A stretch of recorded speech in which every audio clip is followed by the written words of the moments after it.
It was the first Monday of September, just before the leaves began their slow dance into autumn, and the sun sat crisp and golden over Langston University, a private, historic institution nestled in the hills of upstate New York. Students buzzed around the ivy-covered halls with new notebooks and familiar dreams, while professors, some with tenure and some still chasing it, returned to their departments, straightening their ties, refreshing syllabi, and preparing for another year of lectures, grading, and politics. Professor Marcus Green was among the latter group. He wasn't new, not by any means. With nearly 16 years of teaching under his belt, 8 of them at Langston, he had built a reputation among students for being both firm and fair, and among his colleagues for being meticulous, insightful, and undeniably qualified. He held a PhD in comparative literature from Princeton and a long list of published works in top-tier academic journals. Students called him Dr. G, and alumni remembered him as the professor who challenged them to read not just for understanding, but for meaning. But Marcus wasn't just a scholar. He was a black man in a predominantly white institution where the halls of power were still held tightly by a group of older, self-congratulatory academics who often mistook tradition for entitlement. That morning, Marcus was headed to the Humanities Faculty Meeting, a closed session held in the stately Franklin Conference Room. The meeting was only for full professors and department leaders, which Marcus now qualified for, having been nominated to serve as acting chair of the literature department over the summer.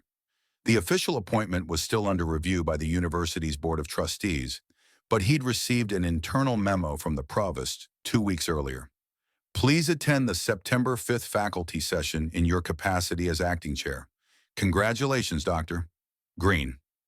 He'd worn his best navy blazer, polished his shoes the night before, and arrived 5 minutes early.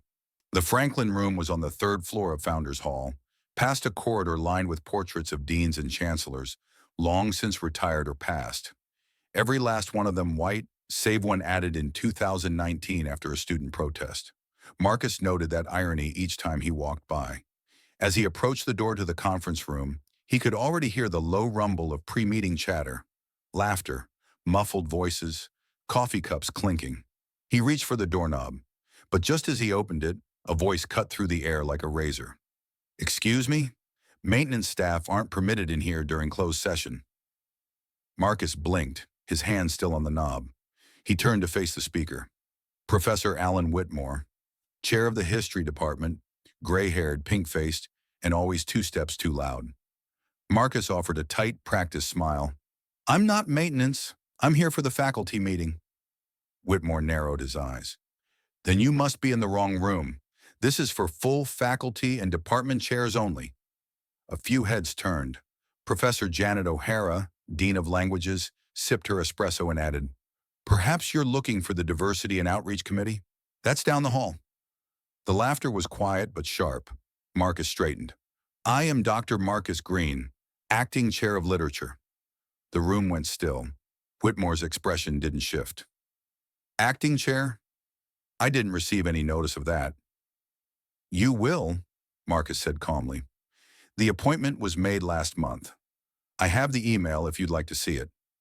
Someone near the back muttered, "It's always something with these diversity hires." And just like that, the mood changed. You could feel it. The air got heavy. Marcus stood, holding his ground, but not pressing forward. He had been through this kind of moment before. The kind where civility danced just on the edge of condescension, where silence disguised disdain. Professor Martha Briggs from philosophy stood slowly. "Dr. Green, maybe it's best if we clarify your status with the provost before you join today's discussion. We wouldn't want to violate protocol." Marcus exhaled through his nose. "Of course," he said, even though everything in him screamed otherwise. "Wouldn't want to make anyone uncomfortable." He stepped back and gently closed the door behind him. Out in the hallway, his hands tightened into fists. He felt a heat rising, not just of anger, but of recognition. He had walked this path before, in different buildings, with different names and faces. The same unspoken rules, the same coded words. But this time, something was different. He looked down at his phone. A single new notification blinked on the screen. Email from Provost Laura Simmons. Subject, confirmed appointment. He opened it. Dear Dr. Green, the board has unanimously approved your appointment as Dean of the Humanities Faculty, effective immediately. Welcome aboard. Let me know if you'd like to join me in making the announcement today. Marcus stared at the words for a long second. Then he smiled. 5 minutes, he whispered to himself. Let them enjoy their coffee. The Franklin conference room had returned to its usual rhythm, half-heard conversations about upcoming symposiums, subtle jabs about funding, and the self-congratulatory hum that often clings to rooms filled with people too comfortable in their positions. Professor Alan Whitmore had resumed his place at the head of the long oak table, flipping through his binder of agenda items with the air of someone who'd already forgotten the name Marcus Green. Beside him, Dean Janet O'Hara whispered something to Professor Briggs, and the two shared a smug, knowing laugh behind their espresso cups. No one questioned the way Marcus had been turned away. No one offered to double-check the roster or follow up with administration. No one thought for a moment that they might have made a mistake, because in that room, mistakes didn't belong to people like them. And then it happened. The ping. One of the professors, Dr. Lucas Hale from Political Science, looked down at his phone, then blinked, as if unsure he had read the message correctly. He turned the screen toward Janet. She glanced down, and the change on her face was immediate. Color drained from her cheeks, her lips parted slightly, and her fingers froze mid-sip. One by one, others checked their devices. The ping repeated. More alerts, more unread emails populating inboxes. A growing ripple in the room. Whitmore, still thumbing through his binder, finally noticed the sudden hush. "What's going on?" he asked without looking up. Dr. Hale cleared his throat. "You should probably read the email from the provost." Whitmore rolled his eyes, took out his phone with exaggerated impatience, and opened the message. He read the first line, then stopped. His eyes widened. "Effective immediately," he repeated aloud. "Dean of the Humanities Faculty." He trailed off. Professor Briggs shifted in her chair. "Is this some kind of mistake?" No one answered, because they all knew it wasn't. Just then the door opened. It didn't slam, it didn't creak, it simply opened, with quiet precision and calm certainty. And standing there was Marcus Green, no longer in the hallway, no longer an outsider, no longer the professor they could ignore. He stepped inside wearing the same calm expression, but this time, something was different. He wasn't just a man with credentials. He was the new dean. Behind him walked Provost Laura Simmons herself, a sharply dressed woman in her early 50s, with steel gray eyes and a no-nonsense air that made even the most entitled faculty members sit straighter in their chairs.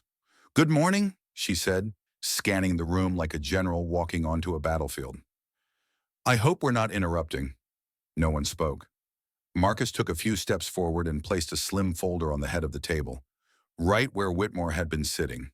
Then he glanced down at the seat, looked up at Alan and said, without any trace of mockery, "May I?"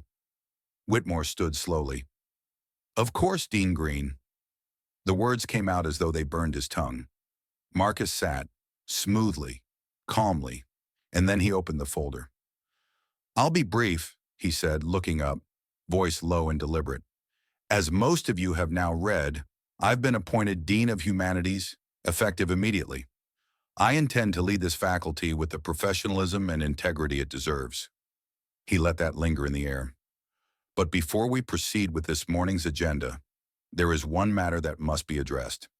He glanced around the room, making eye contact with each person, lingering longest on the faces of those who had spoken up earlier.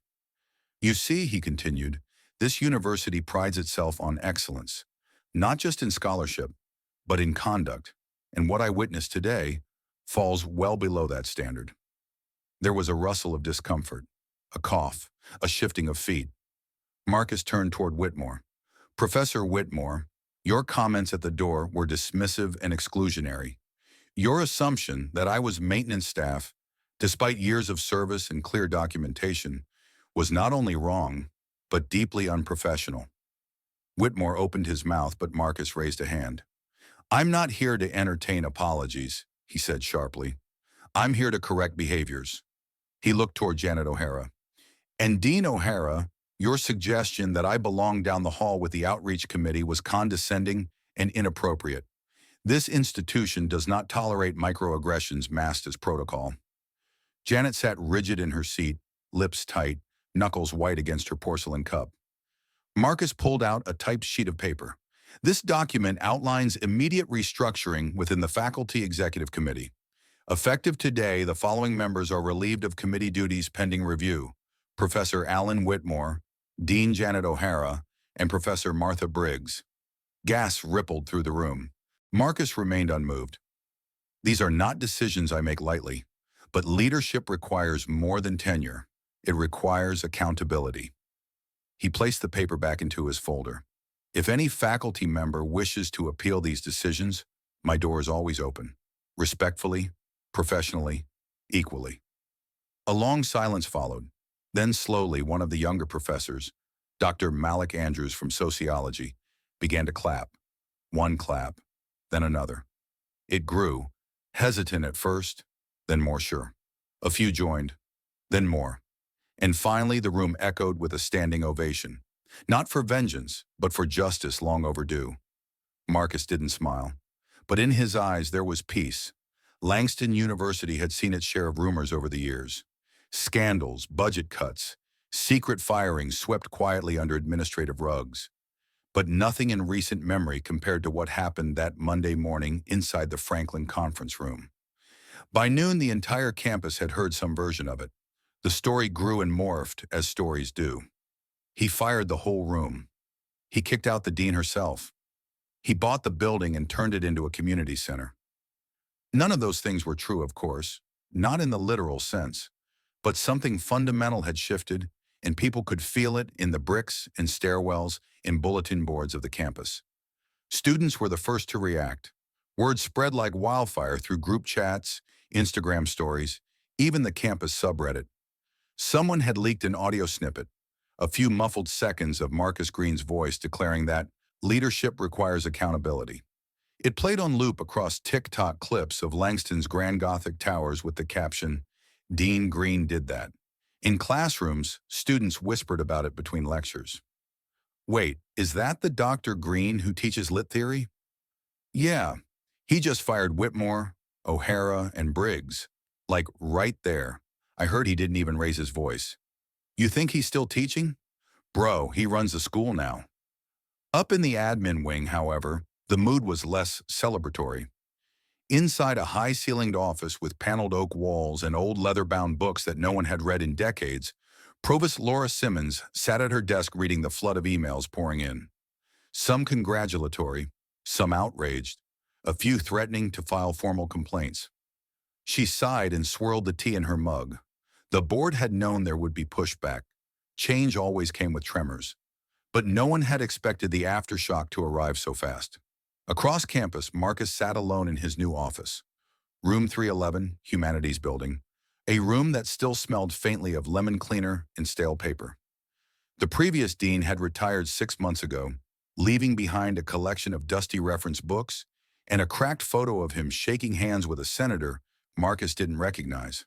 The office was quiet, peaceful, but not without weight. Marcus leaned back in the oversized chair, watching sunlight slice through the blinds.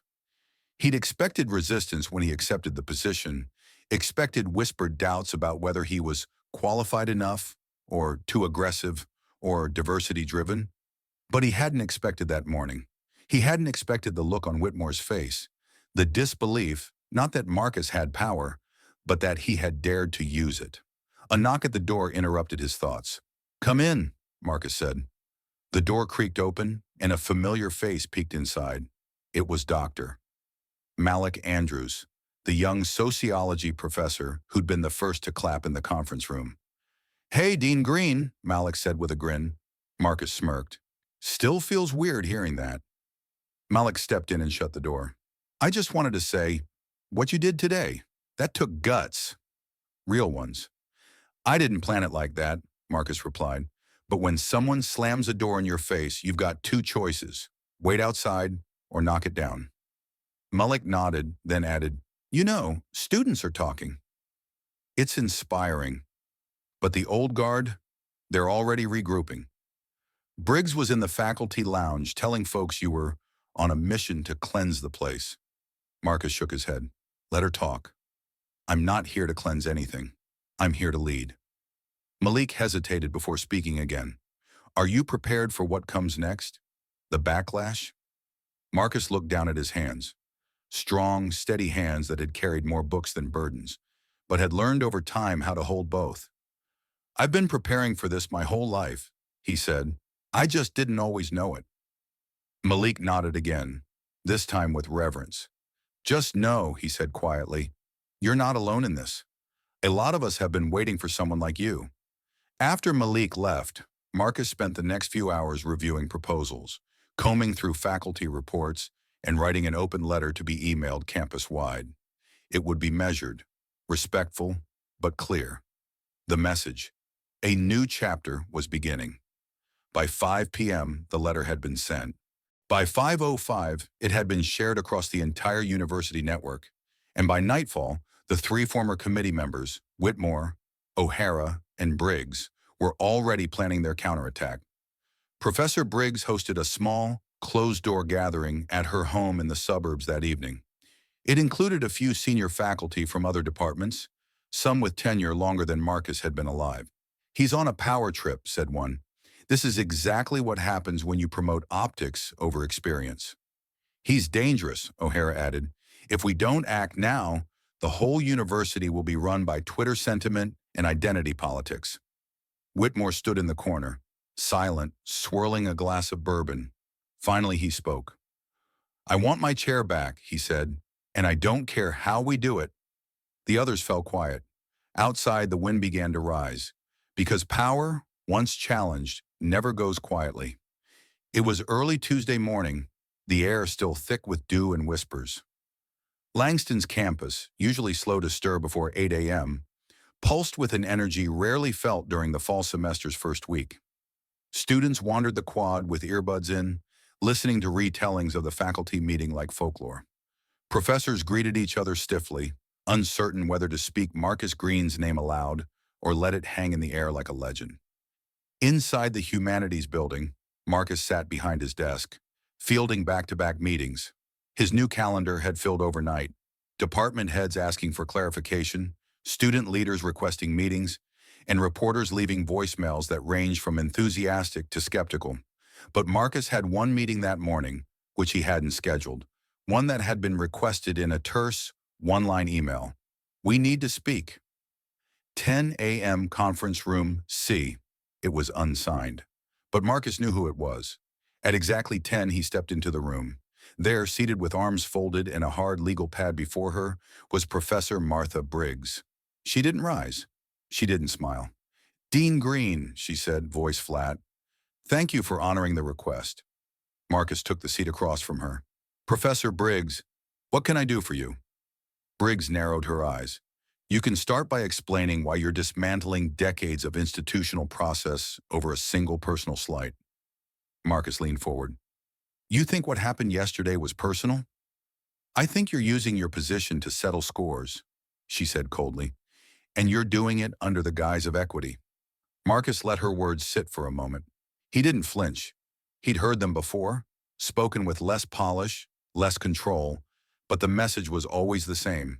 How dare you change the rules when we were winning? I'm doing what any leader would do, Marcus said calmly. I'm ensuring that the people who represent this faculty reflect the values we claim to uphold. Briggs laughed, sharp and without humor. By firing respected voices with decades of experience, I relieve them from committee positions. That's not a firing, and respect isn't a lifetime achievement award. It's earned daily in how we treat others. Briggs leaned back in her chair. You know this isn't over. There are donors already expressing concern, alumni boards, trustees. Marcus's gaze didn't waver. Let them call me. I'll tell them the same thing. She stared at him for a beat too long, then stood. This university isn't a battlefield, Doctor. Green, she said. Marcus rose too, meeting her eye. It already was. I'm just not pretending it wasn't. As Briggs stormed out, Marcus allowed himself a brief pause. She would rally her allies. He knew that. There would be letters, phone calls, formal complaints wrapped in polite language, and whispers, always the whispers. He returned to his office just in time to meet with a delegation of students. They were a mixed group: black, white, Latino, Asian, queer, straight. They came from different departments, but all carried the same expression: cautious hope. Dean Green, began a sophomore named Raquel. We wanted to say thank you for what you did. Marcus raised a brow. You mean for doing my job? No, Raquel replied. For not backing down. Another student, Dondre, chimed in. We've seen faculty do shady stuff before. No one ever calls it out. But you made it clear things are changing. Marcus nodded slowly. It only matters if it lasts. Real change isn't noise. It's structure. The students looked at one another, then back at him. We want to help, Dondre said. That afternoon, Marcus began drafting a new proposal, a cross-disciplinary advisory council made up of faculty, staff, and students. It would have rotating seats, open elections, and transparent voting, a stark contrast to the opaque Old Guard committee that had controlled the humanities division for decades. The announcement went live at 3 p.m. By 4 p.m., Provost Simmons called. They're angry, she said without greeting. Whitmore and O'Hara just left my office. Marcus sighed. I'm sure they had thoughts.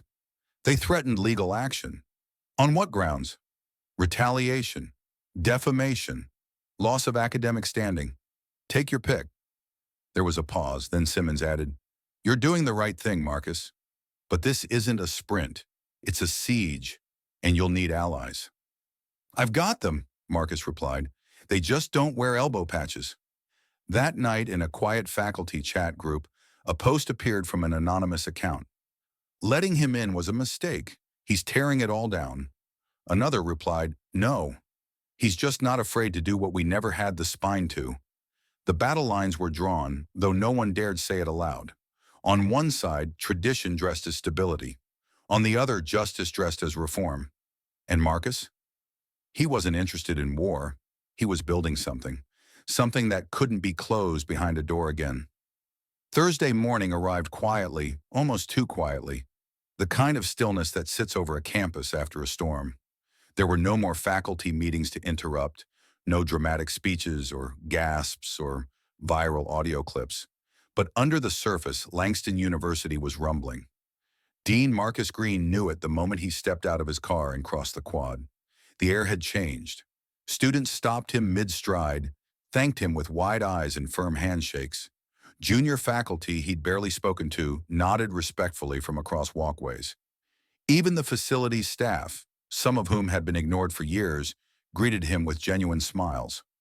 Respect had shifted, but inside Founders Hall, the older wings of Langston were bracing themselves.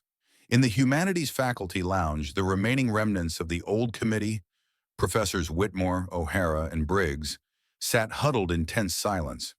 They had each filed formal objections to Marcus's restructuring. None had been accepted. Their access to decision-making had been frozen.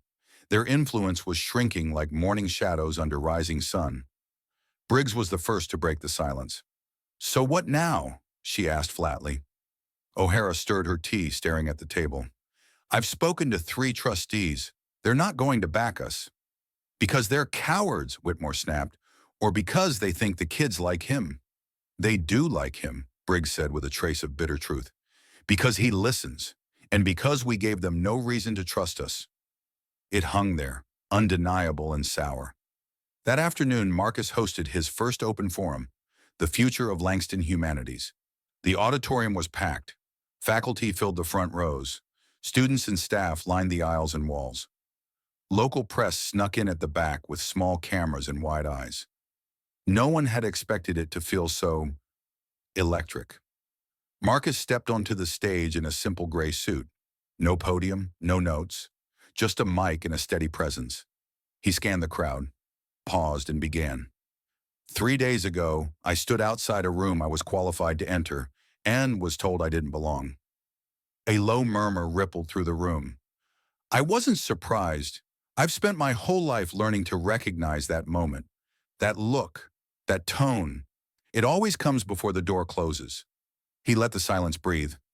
But this time it didn't close. He explained what had happened, not with anger, but clarity. He described the culture he'd inherited, the fear of transparency, the favoritism, the quiet biases. And then he spoke of the future. He unveiled the advisory council, built on rotation, equity, and student involvement. He pledged to publish meeting minutes, to hold quarterly town halls, to create mentorship programs for underrepresented faculty and students, not as charity, but as structure. This institution doesn't need a savior, he said, voice low and firm. It needs a mirror and the will to change what we see. The crowd erupted, a standing ovation, not for flash, not for vengeance, but for vision. Later that evening, Marcus returned to his office. The campus was dark outside his window, but the lights inside his mind still burned bright. As he loosened his tie and sank into the chair, his phone buzzed. Text from Provost Simmons. "You just made history. Thank you." He replied simply, "Not history, just policy done right." He turned off his phone and leaned back. He wasn't naive. There would be more battles, more complaints, maybe even setbacks. But the culture had cracked. And when culture cracks, sunlight finds its way through. A few floors down in a freshman dorm, two students sat watching a blurry clip of his speech for the third time. "That's our dean," one of them said, smiling. The other replied, "Yeah, and maybe one day, that could be us." The door had once been slammed in Marcus Green's face. Now it would never close again. And more importantly, he had left it open behind him.